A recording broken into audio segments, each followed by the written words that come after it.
Welcome back to another video.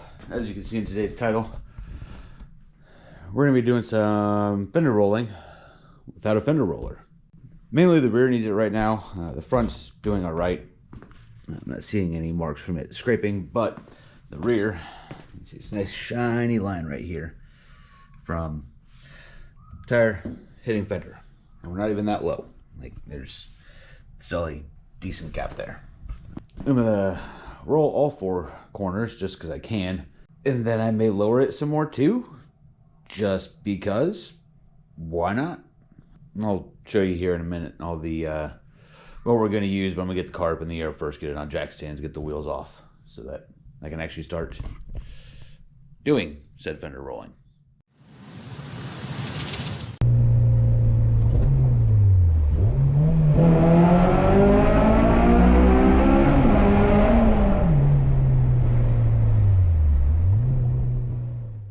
Up in the air, wheels are off.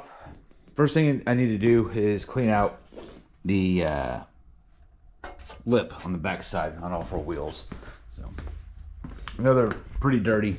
I'm gonna start out with an air gun, and then we'll get a rag and some brake cleaner, something like that. Get as much out as we can, and then move on to the next step after that, which is actually folding the lip up without destroying the paint. I'm going to show you how to do that after I clean the lip out. Got all the lips cleaned out here. The fronts are already partially rolled a little bit. I'm just going to do some more because I can. The important part though is your heat gun for the paint. Ideally, you'd like to use an actual heat gun, but I've got this cheap hair dryer. It works. It gets pretty hot, so got her pretty warm. So now just put some pressure on the outside. Let's get the big boy and some light so I can see what the hell I'm doing.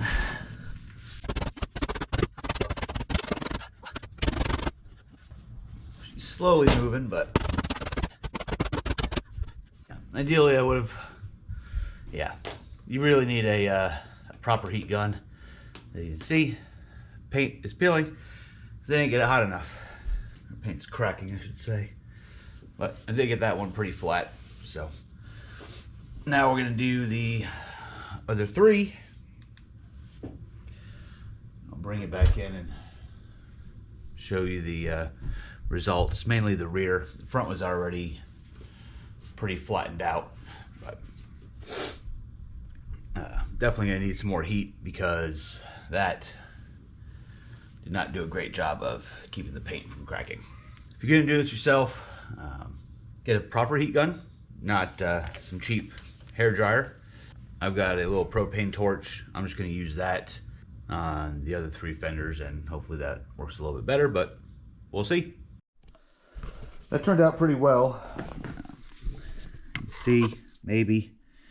I got them pretty flat. That's the passenger front. Passenger rear. I got it pretty well flattened out. I should definitely help with the clearance on the wheels. Did hit it with some steel it that's sitting over here on the inside just for the hell of it, because I have it. Why not? Doesn't hurt to have a little extra protection on the back side of the paint in case anything got cracked or whatever in there. I don't need rust forming. Now that that's all done, propane torch. Much better than that little heat gun. The other three fenders did not crack at all on the paint. It was just this passenger front one here, but whatever, not a big deal.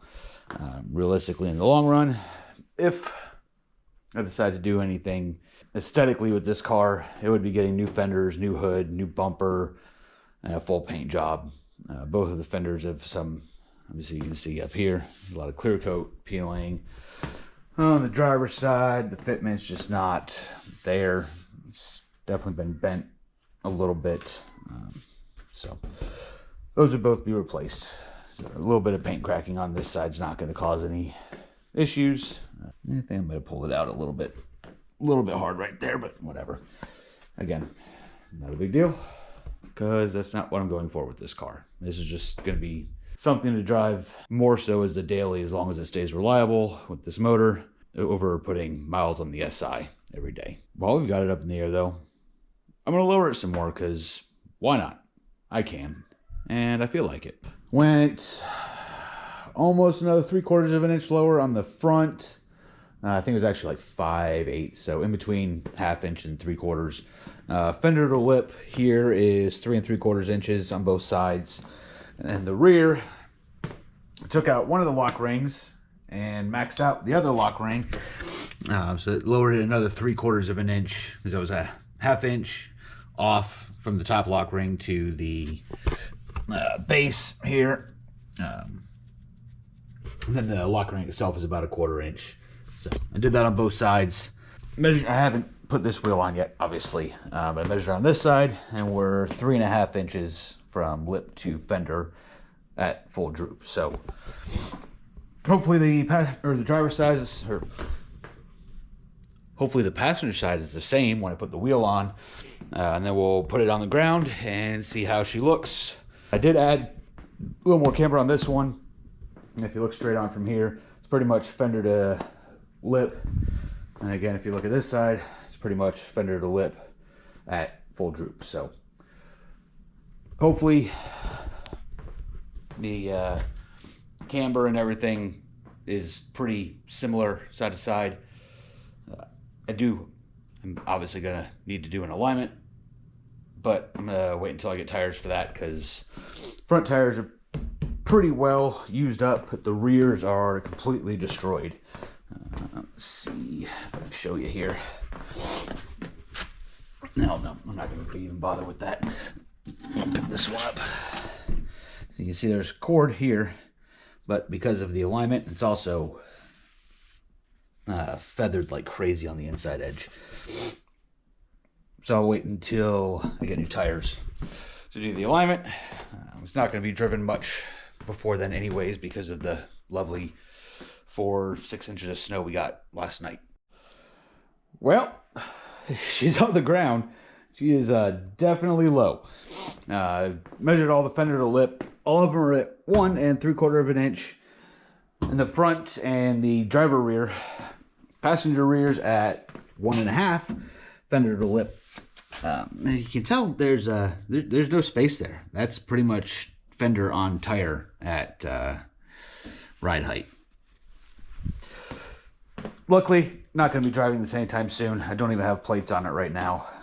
But it definitely needs a little more camber in the rear if I'm going to run it at this height, just so that the tires aren't bottoming out at every little bump against the wheel well. Front actually is looking good. Got a decent, little over a finger's width between the fender lip and the tire, but she's definitely low compared to what I'm used to running. So I'll say I like it. I just need to get some camber arms for the rear so I can dial in a little more camber and actually be able to drive it without touching on every little single bump. Little update since the last clip there.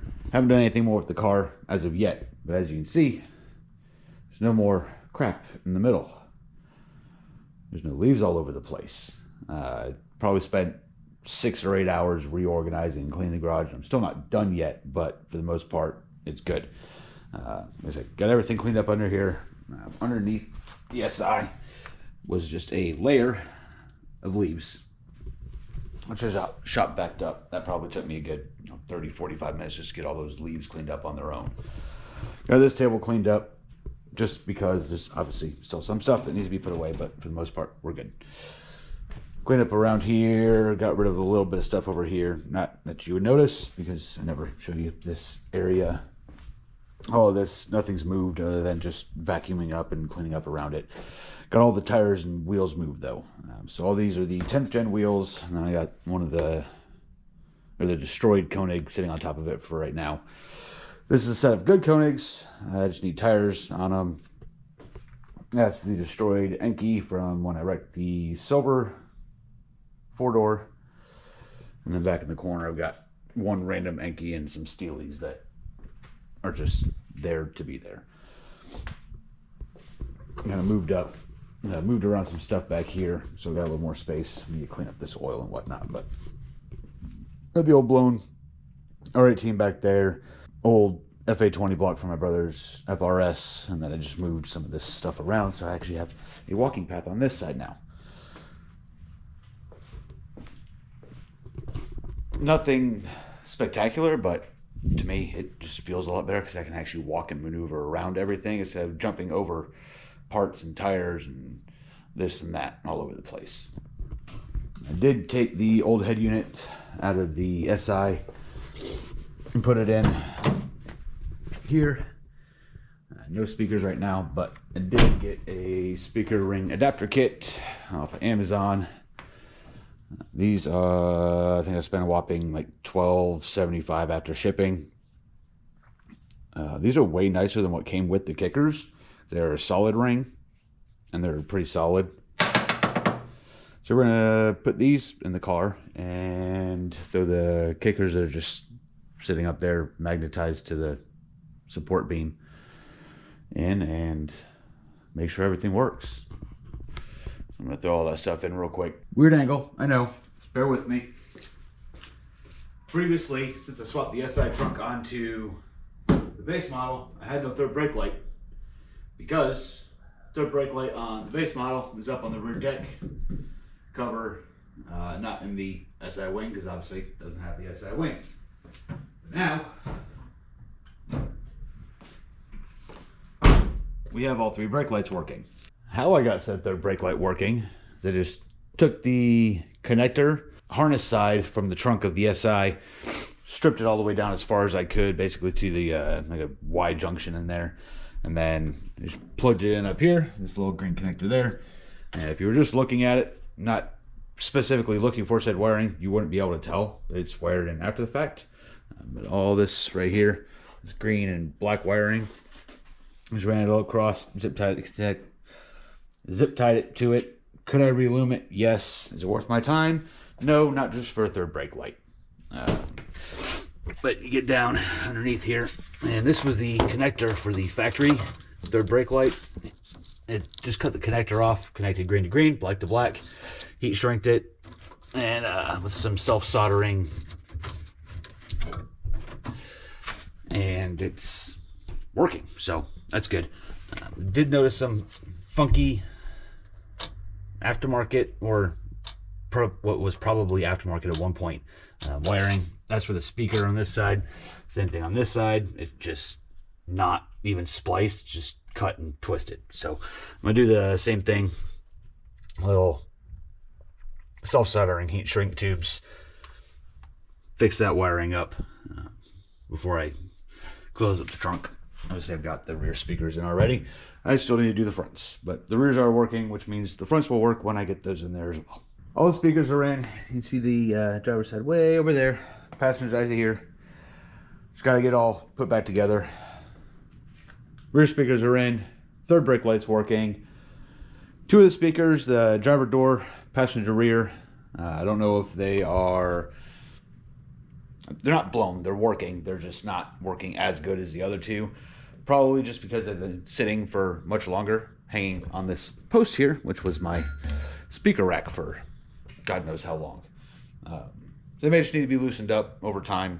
They may start sounding better. If not, I can always swap them out with some newer ones and get some better audio quality that way. But rears lowered, fronts lowered, fenders are rolled, third brake light working, audio is all working. So everything I wanted to do in this video has been completed. So great success. Hope you guys enjoyed. We'll see you on the next one.